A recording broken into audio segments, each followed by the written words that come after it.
919. You're listening to 919. We all love a good story. Stories of love and life. Stories that entertain and inspire. And the best stories are the ones that happen to be true. Every Friday night, Jack Devnarine is live in conversation with an iconic South African personality who shares the true stories that shape their remarkable lives. Join us for reality radio as real as it gets. From 6 p.m. to 7 p.m. every Friday night, only on 919.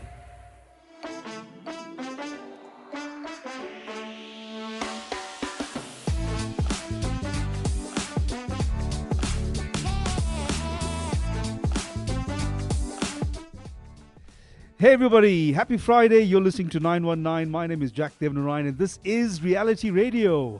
It's as real as it gets every Friday night when we have guests live in studio to talk about the incredible stories that shaped their remarkable lives. Tonight, what a treat. Two of my very close friends, Vikash Mathura, Ray Maharaj. These guys are not just radio personalities, but I suppose iconic personalities, content producers nowadays, comedy writers, performers, as well as social media phenomena. What a new title to have. Welcome, guys. Thank you. Thanks, Jack. Thanks, Jack. At my age, I'm still trying to understand what social media is. Yeah, I don't think I have a complete grasp of it either, because part of it, is understanding how the app works, and that's where I hit the limits of my rational thinking. Tell Jack how many social media pages you've got right now. Right? Wow. I'm not sure if this is some sort of record for a guy who's been in radio and in the media business and entertainment business. 0. But maybe that's also the safest thing to do. If I realize if you don't know how to navigate social media and you're not getting the right kind of advice, or if you don't have a 15-year-old to guide you, you're going to make a mistake and it's going to come down hard. Absolutely. So this is a bit of an irony as well, because for the longest part of your careers, you were radio personalities and you would be the ones doing the interviews. It's different to sit in the other seat. It is it's a different feeling altogether. I feel very vulnerable right now. I'm not in control. I don't know what you're going to ask. I don't know whether I'm going to be PC or not. So, yeah. Are you feeling slightly emotional as well? Yeah, when I looked at the radio studio opposite me, this is what I miss. We spent 20 years in the radio studio. Yes, that's it.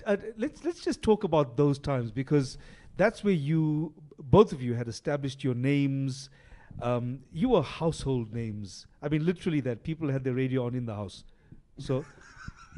By definition. Yeah, absolutely. But from what I remember, your show on a Saturday morning was the most listened to radio program I think that station ever had. Yeah, the normal listening trends on radio is that your breakfast show Monday to Friday has the biggest listenership. Sure. Your second most listened to show is the drive show in the afternoon, Monday to Friday. The rest of the shows are ancillary around that. On the station that we were on, I think we became the first radio station in the world at that time where the highest listenership on the radio station was recorded on a Saturday morning. And cumulatively, the listening audience was bigger than Monday to Friday's breakfast show and drive show put together. That's incredible. It was an incredible feat. And subsequently, the Sunday show became the second highest rated show. Okay, we were doing Sunday morning as well. Oh, so you did Saturday morning and Sunday morning, initially, and you owned the top 2 slots of the highest listenership. Yeah, it completely reconfigured what traditional radio statisticians thought was acceptable radio listening patterns. At that time, now, were you both working together on the same show, both just doing standard radio programming stuff? I started off as a newsreader, and I gate crashed Vikash's show at that stage. Yeah, I mean, you must remember that. I mean, the period we're talking about is 1997, right? So at that stage, I was already hosting solo the breakfast show on Saturday morning, and the show was already number one on the radio station. And we had a station manager who's a colleague of all of ours, a mutual colleague, Khalid Sharif, Yes. who had started radio with me 5 years earlier in 1992. He and I came out of the same batch. And then he became the station manager. And he had this brainwave, because Ray had joined the news reading team before that. So the sum total of our interactions, before he gate crashed the show, was that I would see Ray for 5 minutes at 7 o'clock in the morning, and then at 8 o'clock in the morning, and then at 9 o'clock in the morning when he came in to read the news. But in those days, we had a thing called the Natal Lotto, which these days is a national thing, but then it was only the Natal Lotto. And Ray would come in, and he decided, I don't know who his producer was. Yeah, I was being a bit devious there. Because newsreaders, there were rules that governed how newsreaders needed to work. Really? You came in, you're not allowed to engage with the host of the show. You came in, there's no banter on air, your news sting played, you read the news, you said, our next bulletin is at 9 o'clock, and you left the studio. After the funeral messages, of course. But not, yes, and there were funeral messages, then there were funeral messages broadcast. Tell me, were people at that stage also dying alphabetically? They were. It's an amazing thing. It's incredible. But Ray, you've always wanted to do news, though. What is it you love? Okay, it's not just news, right? I know that you are constantly up to date with what's going on in the news around the world, but also trivia. I love trivia. But I started scripting at a very early age. At the age of 19, I started teaching in Newcastle at St. Oswald's. I was an Afrikaans teacher then. You are Afrikaans teacher. Afrikaans teacher. And the very first script I wrote for the annual drama society, and which we staged in Newcastle, was a musical, but it was a bit of a tragedy. And the amazing thing about this tragedy is the title of the play that I wrote for that evening. Which was? It's something that still haunts me so many years later. No. Cindy. Oh! No. I'm so sorry you brought that up. That's an inside joke. Inside joke. Yeah. But the No, we very know that first one. play that I wrote in my very first year of teaching was titled Cindy. Yeah, and it was a musical tragedy. But then I subsequently did a lot of domestic script writing. Yeah. It's a new concept You know what to you. domestic script Domestic script writing. Yeah. It's when I took the storyline, the basic storyline of Knight Rider, and every night to my kids, I used to change the plot and the action. So the bedtime stories were all scripts that I devised. And in fact, my trivia developed the interest in trivia developed at that stage because I used to have a quiz with my son and daughter, and whoever reached 21 correct answers would be the winner. However, we used to go out until late at night until we reached 35 or 36 until Karishma was the winner, you see. His daughter. And yes, of course. And have your kids remained, do they also have that appreciation for trivia even now? Yes. Yeah. They still go to quiz nights regularly. Your teaching career, do you miss that? No. Think about it for 2 seconds. No. No, okay. No, I have no regrets about leaving education. After leaving education, I went into business and then into retirement after radio. Okay, but I mean, we're going to cover radio shortly. I'm trying to picture the scene, right? If Ray was 19 when he got his first job as a teacher in St. Oswald's in Newcastle, farm town, plus minus 1977 when this happened, right? Ray teaching Afrikaans in that political era, in a farm community, and then writing stage shows as an Afrikaans teacher. It's like a complete you're right. mishmash. It doesn't fit very well, but then again, neither do the three of us on your shot right now. But that's what reality radio is all about. I tell you what, we're going to take a break. We are coming back. We've got Ray Maraj as Uncle Peru, Vikash Mathura as Uncle Bala. We are going to visit the characters a little bit later on, but still more of their lives to come. They say nothing ever lasts. But what about the Fast and Furious franchise? or showing Anaconda 2 for Friday action night, or how Brooke is still forgiving Ridge Forrester like 50 seasons in. And then there's Burger King's Whopper Meal deal, which is still going strong. So get your hands on 2 flame-grilled Whoppers topped with the freshest ingredients, plus 2 portions of crispy golden fries and 2 bottomless drinks for only 130 Rand. Only at Burger King, where good things do last. We all love a good story. Stories of love and life. Stories that entertain and inspire. And the best stories are the ones that happen to be true. Every Friday night, Jack Devnarine is live in conversation with an iconic South African personality who shares the true stories that shape their remarkable lives. Join us for reality radio as real as it gets. From 6 p.m. to 7 p.m. every Friday night, only on 919.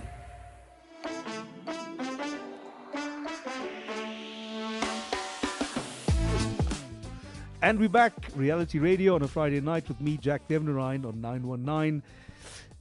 Vikash, do you remember a time? Now, it was because Ray had mentioned it earlier.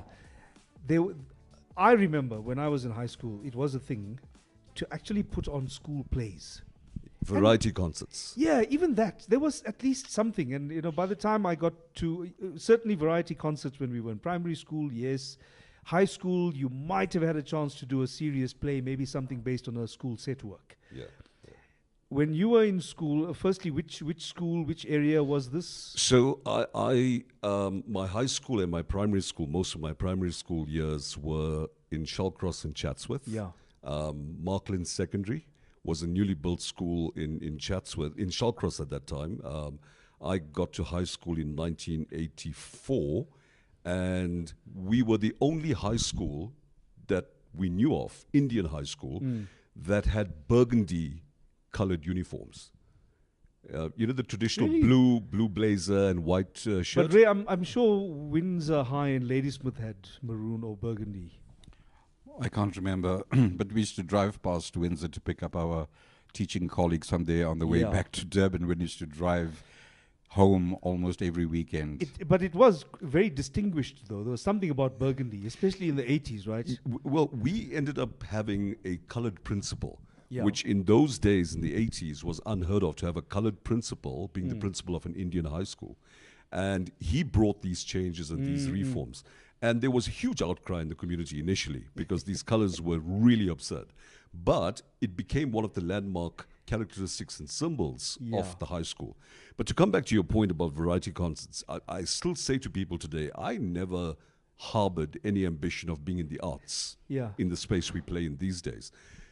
But in retrospect, when I think back to our school's variety concerts, I never did music or speech and drama. I was a science and mathematics student. Yeah.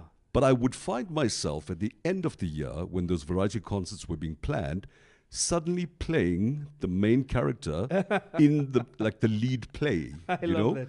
And not that I would come out of it and then go, I want to be in Hollywood or Bollywood. Yeah. It was just a thing, and it was done, and got back to my academics afterwards. In retrospect, that might have been the little fire that was always burning inside. Yeah. Because my parents always said to us in those days, when you qualify or matriculate, become a doctor, a lawyer, or a computer scientist, or a teacher. Or an Afrikaans teacher. Or an Afrikaans teacher, Right. And so that's always where the mindset was in our home, and for me anyway. Never thought about the arts. But I must tell you, after Cindy, the next year I produced one of the most memorable productions there. It was called Wanted One Body, which links up with Cindy in a sense. Another inside joke. Another inside joke. Yes, I could see how that was one tragedy following another tragedy. You obviously could see things back then. My interest in radio started at a very early age. When I was about 8 or 9, I used to buy pocket radios and listen to radio on a daily basis, every single night. Yeah. The first commercial radio station in South Africa was Springbok Radio in the 1950s. And remarkably, none of the productions were local. All of them were imported from Australia at the time. Pre-recorded material was brought to South Africa until the facilities were developed and the technicians and the craftsmen were developed to develop the South African radio industry and the talent. This is why I love having somebody who loves trivia on a show like this. There's so much you learn. Now, having imported so much of that content from Australia, you wonder why they didn't call it kangaroo radio. Yeah. But I mean, very quickly, that we needed in those years, if you remember, we needed to have a state broadcaster and a commercial broadcaster that was closely controlled and aligned with state values, which was obviously to push a certain nationalistic message.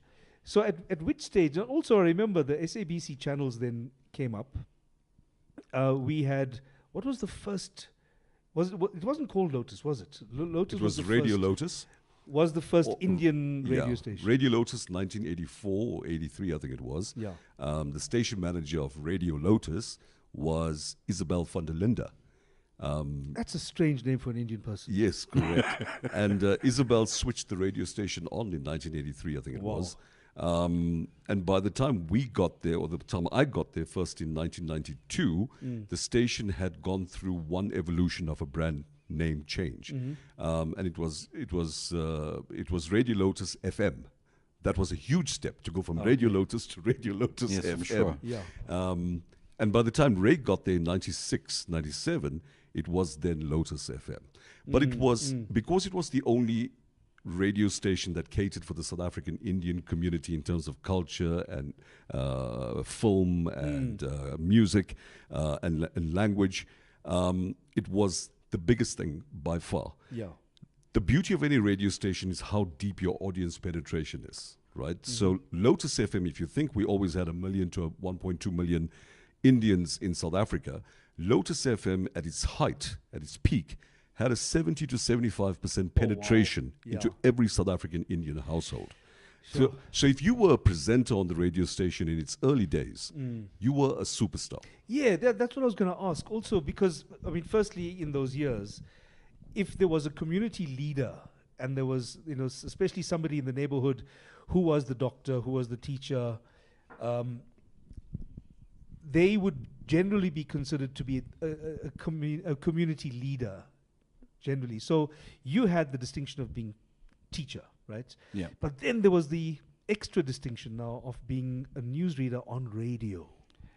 That wasn't so much a big deal, I think. Really? It was more our comedy career that took us to the different level altogether. I think, let's talk about the comedy career, because you, even at the time that you were writing some of these plays, did you ever fancy yourself a performer, or were you always focused on writing?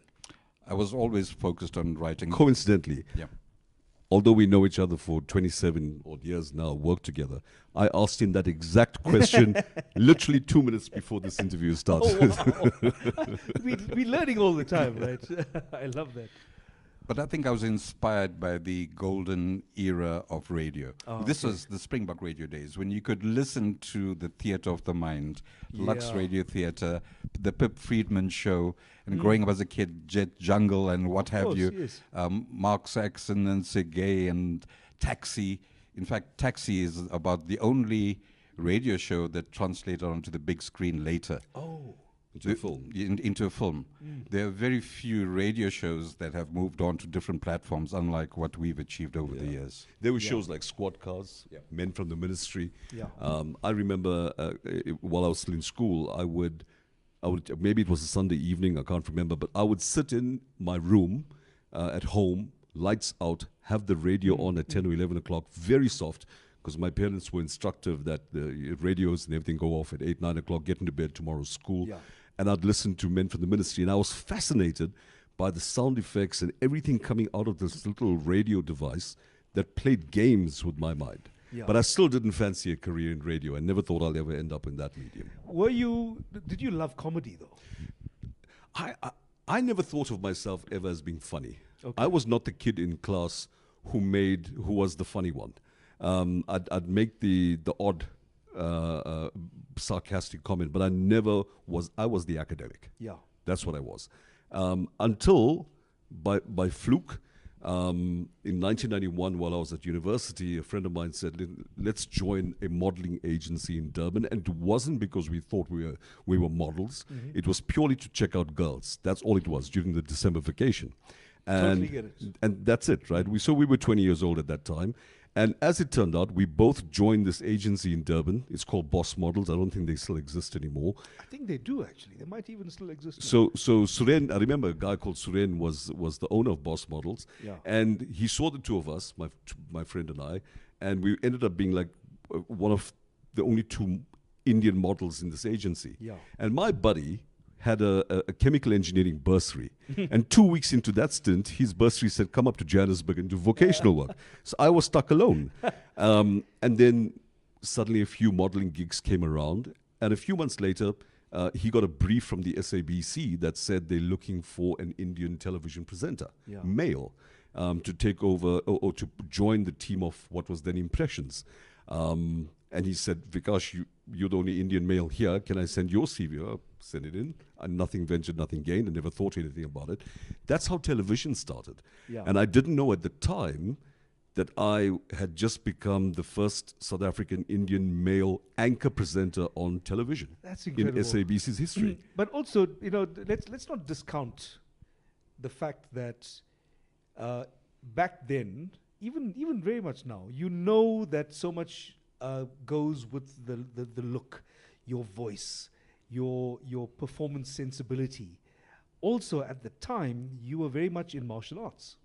I was. I did Kyokushinkai karate, which is full contact martial arts, which means in tournaments you don't go kia and get a point.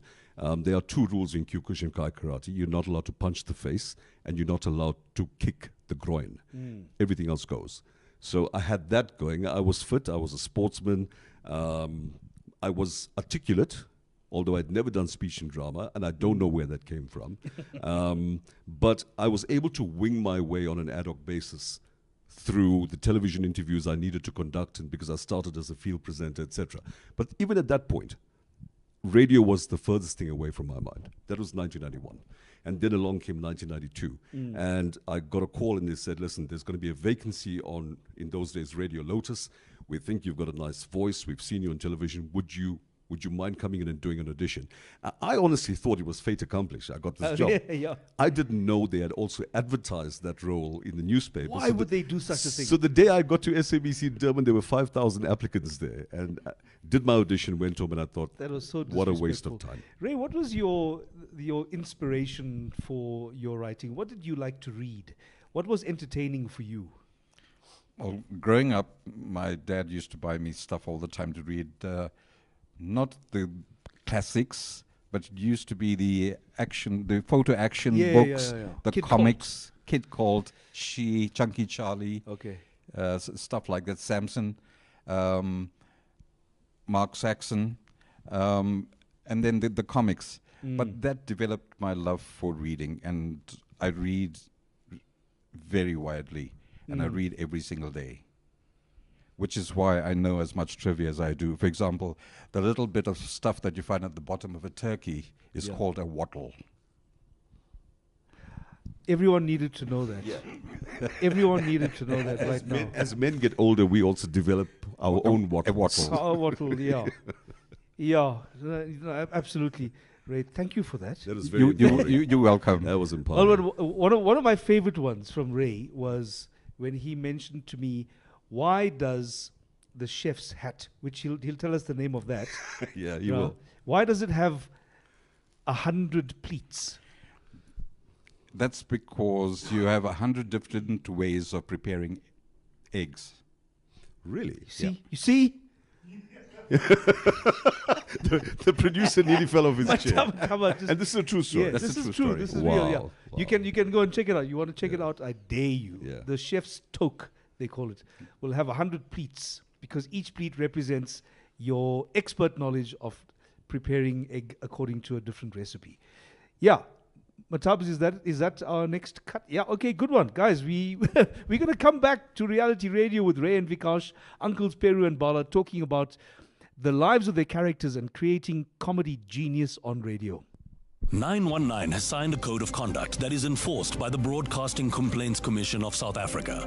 Under the code, we are committed to giving news that is accurate, comment that is fair, programming that is not harmful to children and that does not amount to hate speech, or the description of gratuitous violence or explicit sex. If you think we're not living up to that code, you can inform the BCCSA. Direct any complaints in writing to the Broadcasting Complaints Commission of South Africa to PO Box 412365, Craig Hall 2024, or email the BCCSA at napsa.co.za. For more information, visit the bccsa.co.za. So you want to be a good Joe Burger? Well, now it's easier than ever. Get down to any Burger King in Johannesburg and order your favorite meal. Take a picture of your till slip and WhatsApp it off to 065 503 0439. And we could be calling you back to win the entire value of your meal in vouchers. Then we give you the opportunity to be a good Joe Burger and select a charity of your choice, and we'll be sending them some burgers as well, all on your behalf. Only with Burger King and 919 FM. We all love a good story. Stories of love and life. Stories that entertain and inspire.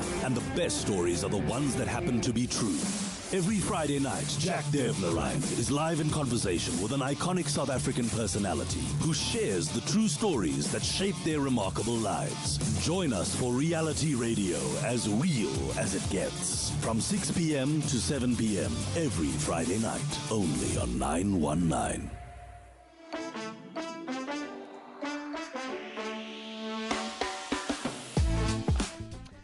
Reality Radio, we are back. It is Friday night. It's me, Jack Devnarine. Tonight, in conversation with Ray and Vikash, uncles Peru and Bala, let's talk about how those uncles came into being. It's amazing that they just call the uncles and everybody knows what you're talking about.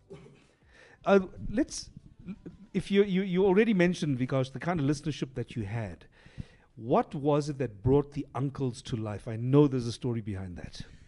So maybe let me start by picking up on a story we spoke about earlier where Khalik Sharif and I had a huge blowout because Khalik wanted Ray to join the show. He thought Ray had a very funny personality from the hard luck Natal lotto stories he used to narrate after each news bulletin.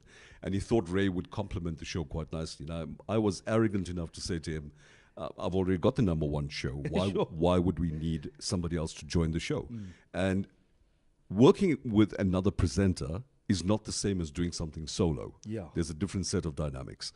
But I think the best thing, Khalik obviously had the foresight that I didn't. And the best thing I could have done was paid heed to his advice, which eventually became an instruction. And Ray joined the show. Remember, we're doing the show, we were doing funny stuff. Ray's role evolved from just being a co-presenter to starting to write and script features and produce the show. Yeah. That evolved. Still, there was no characters and voices and mimicry. And I was playing with mimicry and doing character voices and other things, but not necessarily on our show. Okay. By then, we had stopped. In 1997, we had stopped doing Sunday morning breakfast show, and we handed the reins to two very, very good friends of ours, Devi Sankri Governor, who everybody knows currently is the crime-busting lady on television, on the Devi Show, and Krije Governor, who we all love dearly and whose career herself, she's gone along to become a famous director. She's so famous that she was actually on this show, on reality radio. Well, we wanted to ask you why it took 22 episodes to bring us here, but well, they call it room for growth in your career. Yes. So these two lovely ladies, who are near dear friends of ours, we have to say that over and over again, are actually the two who inadvertently, unknowingly created Peru and Bala. Those are the best stories. You know, because what happened was we were one of the secrets of the success that we had on our show, and the reason the listenership started to move in the direction that even superseded the previous listenerships of the show when I was doing it solo, was that we started to become misogynistic on our show. Oh, really? But oh, wow. But we did it in a very clever way. And the way we positioned it was that we both married, right? We both love our wives. But in every home, we know that men know that the wife is the boss. We have limitations and we know how far to push those boundaries. But that's not misogyny, that's truth. That's truth, you know. And however, men, when they get together and have a drink or play a game of cards, that's when the actual true feelings come through. The things that husbands can't say at home, you know.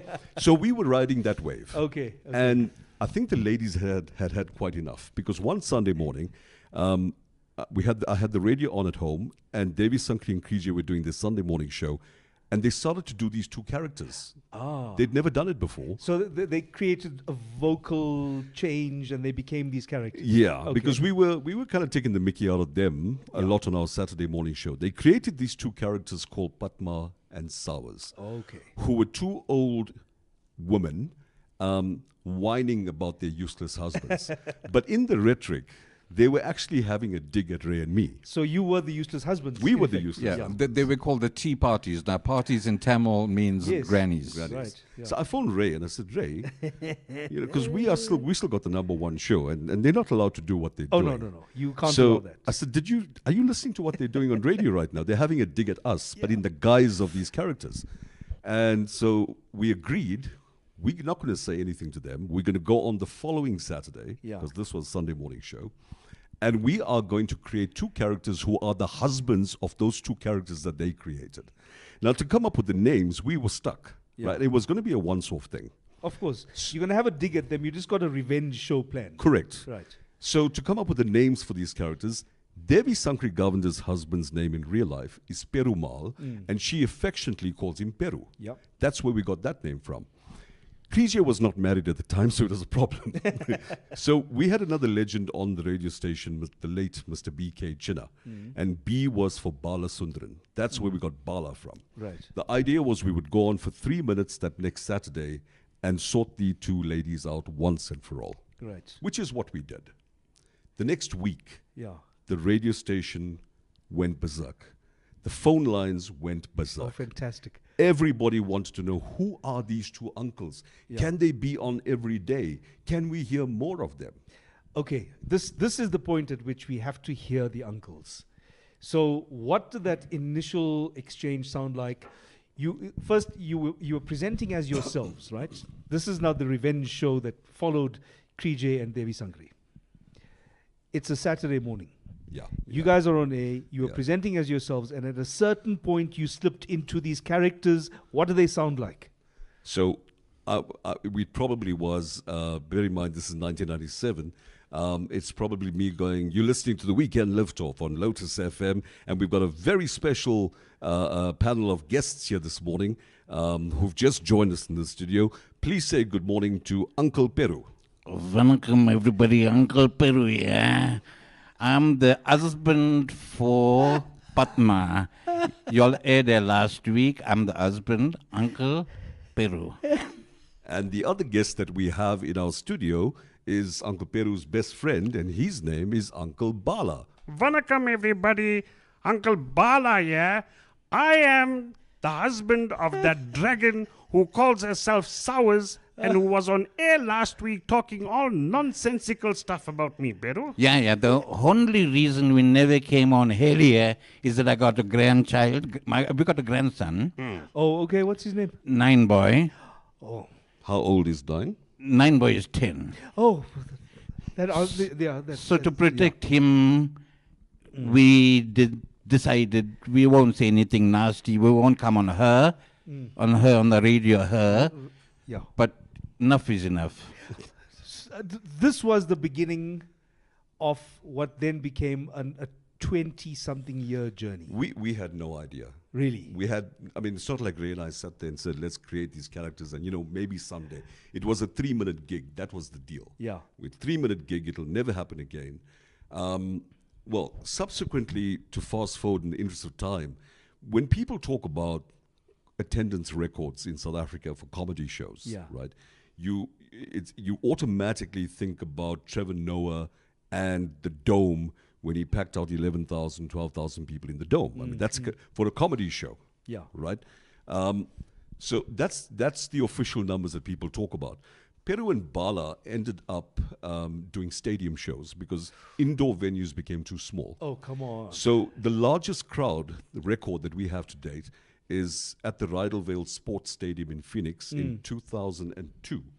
42,000 People. attendance. That is proper stadium 42,000 people. Yeah. That is proper stadium size. I'm going to go and talk a little bit to that, Ray, about the kind of records that you guys have set, which just completely numb my mind. But just to the content of that, if you're going to be turning out stuff like that every week, it actually reminds me of the Goon Show where Spike Milligan drove himself mad into depression and into hospital several times in the course of the Goon Show. What was that like, turning out that content every week? It was extremely difficult. It took me 30 hours per week scripting the various features on the show. And it's one of the reasons why I left radio when I did. Really? It was because of the high standards that we had set. We needed to come up with material that would entertain our audiences. And after a while, I couldn't find the 30 hours in the week to dedicate towards my script writing. Yeah. But this, there's a few other interesting anecdotes that people don't know. And we probably, this is on this show, on your show, we'll share a few anecdotes that people may not be aware of. Yeah. For starters, Ray and I developed a very unique system because 3 years after we started Peru and Bala, I had to relocate to Johannesburg for my corporate career. And so Ray would be seated in the Durban studio in Old Fort Road in SABC, and I'd be seated at the Auckland Park studio. Eventually, the Auckland SABC Johannesburg built me a little studio in my home, and I would broadcast from there. But we were 600 kilometers apart from each other. Yeah. When you listen to the show, not just the Peru and Bala feature, but the entire breakfast show, it sounded like we were together. Yeah. Right? The rapport that we have is an extremely unique one, and it's a big part of the success. Yeah. My wife has been in the media for a hell of a long time. But the kind of things that I do with Ray, even with her, we don't have that kind of rapport. Yeah. Where JJ knows how to finish my sentences, but if we go into a comic thing, we would have to rehearse it. Sure. Ray would write a script. In those days, we would fax it to Johannesburg. Yeah. I'd get the script in Johannesburg at 5 to 6 in the morning before the show starts at 6. There's no rehearsals. And for the next 3 hours, on all the features, and we had multiple characters, including Peru and Bala on the main feature, we would just rap. The script was incredible. So you'd make it your own, you'd have your own rhythms and all of that, though, and you'd know each other that well to find those nuances. Correct. Because comedy is about what? The content is important. Yeah. But the timing. The punctuations. Yeah. The reading or feeding off each other, especially if it's a two-hander. That's the kind of thing no university is teaching you. No. And what was remarkable about what we did was, besides the large numbers of people from around the world that were tuning in, we did what no other radio program ever did. We had CDs, DVDs, we had a book that was published, we had a cartoon series that ran for 5 years. 7 years. 7 years, and we had stage shows that We've probably done close to 700 stage shows. That's incredible. In the time that we ran the brand. I remember it was also, your show was a subject of an academic paper as well. 4. Oh. So there's 3 master's degree dissertations and 1 PhD dissertation on the generally the similar themes, but basically the social impact that Peru and Bala have had on the community through their brand of humor. Let's reflect on that. What was that impact? How do you measure that? I think we made a difference in the lives of our listeners by bringing a smile to their faces. Yeah. And it's something that a pastor from Wentworth once told me. He says, I tell my congregation every week, listen to the uncles Peru and Bala, it'll change your life. Yeah. And I must mention the fact about the popularity of the show. The number 1 fan that we had was a gentleman called Cedric Sissing, based in Durban. He was a manager of a bookstore. He had 5 radios in his household. One in his bedroom, one in his lounge, one in his kitchen, one in his bathroom, and one in his patio, all of them tuned into our show on a Saturday. And he recorded our show every single week. On TDK cassettes. On TDK. Even when TDK was obsolete, you couldn't purchase it locally. He acquired it from overseas to record it. The greatest fan ever. No fan does that. Talk about super fans, though. I know that there was a fan who was super excited that you guys were going to be on the show today. Her name is Tejal. Tejal Jessa. You know Tejal Jessa, right? Tejal Jessa is a really diehard fan. She's earned a top fan badge on my Facebook page. Oh, that's amazing. Well, we have a quick message for her, right? Yeah. Yeah, maybe we can do her a special happy birthday message, because today is Tejal Jessa's birthday. We want to do a happy birthday to her in character. Yeah, I want to wish you. In fact, I wrote one poetry for you. Happy birthday. Forget about the past. You can't change it. Forget about the past. You can't change it, Tejal. Forget about the future. You can't predict it. Forget about the future. You can't predict it, Tejal. And forget about the present. Why? We forgot to buy it.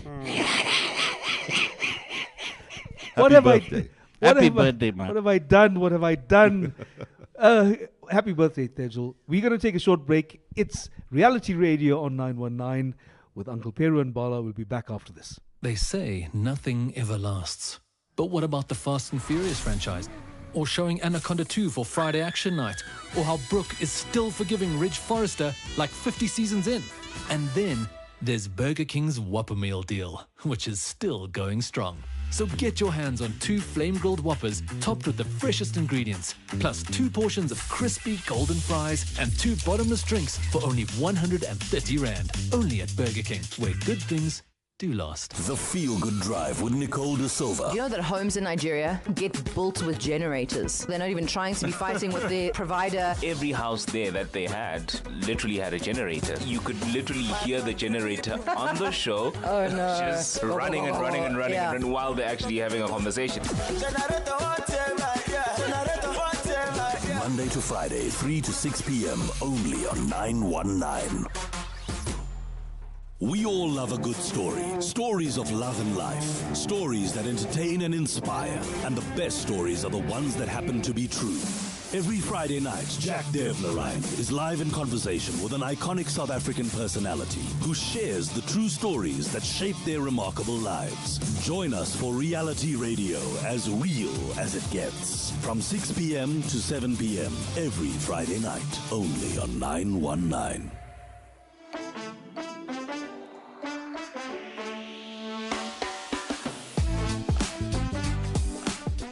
We're back, Reality Radio on a Friday night with me, Jack Devnarine. In studio tonight, Ray and Vikash, Uncles Peru and Bala.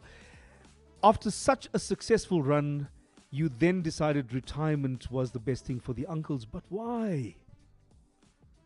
You know, when 2014, by the time we got to 2014, we were doing Peru and Bala with 17. We're running with it for 17 years, consecutive #1 statistics. We had a racehorse that was named after a famous line that Peru and Bala created. Because Peru and Bala are known for certain iconic lines. Yes. You know. Okay, give us one of those lines, some of those lines. Nice like that. Not nice to laugh at other people's problems. Ganda ganda. Oh, well, we know what Ganda Ganda is all about. Thank you. So we had those things going. We had 2 international musical groups who wrote songs about them. We were, and this is probably still true up until today, we were certainly the first to take radio characters, fictitious characters that were created on a radio platform, and then take them to theater and make them visual to the market. Yeah. Now that can be sacrificial, that strategy, if you don't get it right. Yeah. This worked. Why it worked up until today, we don't know. And why it enjoyed that level of success, we could never tell. Well, you had the radio show going at the same time, though, right? We had the radio show going at the same time, but lots of people do comedy. Sure. Why did these uncles suddenly become so popular? Yeah. I think it's only because they dared to say things that husbands and wives found funny because they could relate to it. They knew it was true. Right, so there's a familiarity to the kind of things that they talk about because it's in the neighborhood, it's in the home. And what I liked about it always, and I think, Ray, this is a huge credit to you, though, it was never offensive. There were never any swear words. There were never profanities. It didn't need it. Yeah. We've always wanted to keep it, the content at a level that the entire family could enjoy a show. And we've always maintained that. I think in the 650 or 700 shows, stage shows that we've done, we have the distinction of never, ever dropping a profanity. That's incredible. And that's hard to do, we always believed you don't need profanity to get a laugh. Yeah. The laugh should be in the rest of the content. Exactly. And then in the delivery. We always knew where to draw the line. Yeah. Yeah, we'd push the boundaries, make no bones about that. We'd push the boundaries in the content, but at a certain point we know, just leave it there and let it hang. And I think your audiences appreciated that, though, because it seems for so much of comedy now, particularly stuff you can get. I mean, obviously, yeah, you're going to see it in live shows, but there's massive amounts of comedy content online, and it's very easy to go into that kind of thing because for many performers it helps them keep a certain rhythm. Yeah. Using the F-bombs and all that sort of stuff. But you have your own rhythm, and you use that to your advantage. Here's the funny thing, while we're talking about profanity. So I do multiple character voices, as you know, right? Yeah. Now, if Uncle Bala went on stage, or Uncle Peru went on stage, and even by accident dropped an F-bomb, the audience, I don't think, would laugh and find it funny. In fact, they might be offended. Because as much as they know Uncle Peru is Ray in real life and Uncle Bala is Vikash in real life, they see these characters and become invested in the characters over the period of time, and they have a certain level of expectancy. Yeah. But if Harry Mama were to go on stage and drop an F-bomb, people will find it funny. What does he sound like? Dhania, karela, methi, bhaji, bring your aja and your aji. Tomatoes, potatoes and half-ripe berries available only at quarter price from Harry's. I love it. And he's a much-loved character as well. And he's brash. He is a chancer. He's a thief. Yeah. Trying to make a living. He's a good, lovable guy, but he's brash. Yeah. He's been calling us for the last couple of days, trying to get onto our He wants social a media slot. platforms. And there's no way we're going to entertain that guy just yet. Yeah, because Ray, has it translated from the interest of your live shows, the interest of your radio shows, has that kind of interest translated into where you are now on social media? I think it's overwhelmed us. Yeah, is it? Because we're talking about 2014. So we retired in 2014. We retired Uncle Spedo and and Bala in that's 2014. like 10 years now. 10 years. Social media then was not what it is now. Yeah. We had Facebook back then, and I think that might have been the sum total of social media. Sure. Maybe Twitter in those days, a little bit. But no Instagram, no TikTok. Yeah. And we retired the brand for a number of reasons, personal and professional reasons. We felt it was the right time. We wanted to hang up our headphones whilst we were number one. The SABC itself was going through a phase of evolution, as was Lotus FM. Yeah. And we thought it was the right time. So we retired the brand. Yeah, But it's also, fair to do that. one of the reasons where I was a little doubtful about returning to social media and to the entertainment business was the question, are we still relevant today? Yes. In fact, that's such a good question. Let me ask it. Ray, Are you Jack, that is an amazing question. well, I'm glad I asked that, in fact. So, But I think the numbers have No, spoken. but we were not sure. We're not sure yet. It required us to be convinced, because I was trying to push Ray Yeah. during the last decade that we had retired that brand, because I'm still active in the media. Ray was formally retired from any profession. anything. He was relaxing. And Ray was not interested, Yeah. to be honest. He was not interested in coming back and doing anything related to the arts. But we had two good business partners, who are now business partners, who approached us in August last year, and that's Fadine Mia and Crystal Vitti. And they are much younger than us. So they I understand. think most people are. Most a people. lot Thank you. younger. Thank you, Jack. Thank you. So they propositioned us by saying to us that you guys have no idea what impact social media could have now if you brought the brand back. I think it's a really good time just to explore what those possibilities are. So if you don't mind, I'd like to ask Uncle Peru, if we have to go back into your life, did you ever think of yourself as an entertainer? As Uncle Peru. Yes. I am entertaining every day, ma. Every day when my missus asked me why I came home so late, I could have come up with a good story. Yes. And, the first person to meet me by the door is never the missus. You come at 11 o'clock night, 12 o'clock night, you think the missus is worried. But who's by the door? Who? The dog. And what's your dog's name, Uncle The Peru? dog's name is Egypt. Why do you call your dog Egypt? Because you leave little bit pyramids all over the house. Yeah, this is a dog that clearly has no discipline. Yeah, no discipline. But I know that, Uncle Peru, you are a grandfather as well. Yeah, 9 boys, 10. Is not doing that well in school. In fact, headmaster got our number on speed dial. Yeah. But, Uncle Bala was always known to be a community leader as well. I'm not sure why, but, people regarded him as such. Ask him. Yeah. So, Uncle Bala, I need to understand, why is it that people think so highly of you? Is it your business acumen, your sporting achievements, the way you have with the ladies? What is it exactly? That last one. That last one. The other words you used was very high. But that last one made sense. People often ask us, Jack, how did you two uncles become the best of friends? Yes, that's a very good question you're asking yourself. We're the same age. We got married on the same day. We both got one child. We both have a grandson named Nine Boy. We both have the same likes. We like to have a drink with the boys. You like Tani? We like to play cards. We don't like pressure by the house. We are, I have to be very honest here, Jack, like most men who might be watching your show, we are hen-pecked husbands.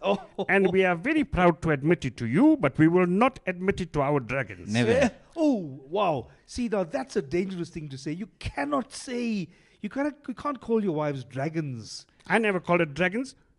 I never said that word. No, Pedro. never. I never said that word. He's putting words in your mouth. You're putting words in my mouth, yeah. Oh, okay, all right. Well, I accept your apology. The other night I went and had a drink with Peru, right? The other night I went and had a drink with Peru, right? Okay. I went to midnight. I was drunk. Keep the story short. I was Time finished. is I was going. tananas, right? I was so drunk, I jumped into the bed with my wife. I was so drunk, I asked her for a phone number.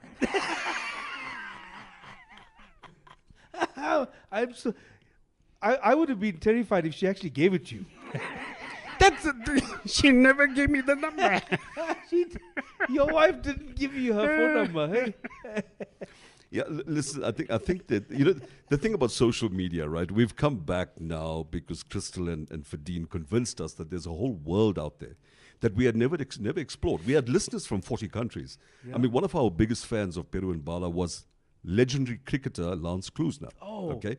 He's got the entire Peru and Bala collection. Yeah. But they spoke about a brand management system. Don't come back just for live shows. Don't come back just to re-expand and reintroduce your brand on Facebook. Let's talk about all these other mediums. Let's talk about the quality of production value, what we're going to put out there, how we're going to produce these videos. Let's talk about a film. Let's talk about a sequel. Let's talk about a television series. Let's talk about merchandise. Wow. This is global. Okay, now we're talking. And we've got to acknowledge at this stage Pies Entertainment, who's now joined our team. Yeah. So we've got a very powerful team with some great ideas going forward. Yeah. And we had a fantastic addition today. I don't know, Jack, if we're allowed to mention, but we had a fantastic addition to our team today. Well, you know what? I think give us some chance, give us some time going into the projects that you've Keep got a few surprises in the bag. Because I would love to have you guys back. Yes. And I would love to hear more about the uncles, about the other characters. Right. You have an amazing team, and I know that you guys are growing at an amazing rate. So tell us what the brand management team has been able to do for the uncles that's helping you to make this incredible transition, coming out of retirement and bringing the uncles back into people's lives beyond the live shows, but now into social media. I think what they've created is the most professional social media campaign ever attempted in this country. Wow, that's the big now. And specifically for South African entertainers, I think the quality of what's going out, because of their vision, it has superseded all expectations. It's exceeded all expectations. Yeah. I'm 53. You and I are the same age. Yeah. They've kept me looking young. They insist I take my vitamins every day, so that helps. But for me, the biggest thing that I have to give them credit for is that what I couldn't achieve in 10 years in my career, they achieved in 1 2-hour meeting. And that was to bring Ray out of retirement. Oh, that's a big deal, yes. Ray, for where you are now, do you see the vision? Did they successfully paint that picture for you? Yes, they did. And I think we almost there. Yeah. We've got a long journey to go through, but the trajectory and the momentum that's building has been incredible. I'm super impressed with my entire team. You know that a lot of the material that you developed over the years remains popular. Are you still able to use that as a resource so that when you're developing new material, you're able to use that as well? My biggest tragedy 15 years ago, when we were relocating from Durban to Johannesburg, is that I got rid of 3 cartons of original scripts. Oh, come on! But we have tried some of the old content in the first round of social media productions that we shot. Okay. And some of it has gone out already. The surprising response, because you would think, okay, the debates we would have internally in our workshops was, is that going to sell again? Because people are going to go, we heard that one before. Yeah. The difference is they heard it on radio. And now they're seeing a real life scene where the uncles are. It's not just audio anymore, it's now visual. And the impact is different. The timing is different. I think, you are reinventing yourselves, or should I say, you have resurrected the uncles. Congratulations on the new project. It's absolutely amazing to see you back in action, bringing the comedy to life again. I want to say thank you so much, everybody. This is Reality Radio. Uncles, would you like to say goodbye to the audience? Vanakkam, everybody. Have a good night. Firstly, in formality, I want to say thank you to 91.9 FM Reality Radio, and to you, Jack, for having us on the show. Well, thank you, everybody. Please watch us on YouTube, TikTok, Instagram, and Facebook, because that's where we are under the brand name Peru and Bala. Raka. Have a great weekend. See you next week.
Heartbeat changing.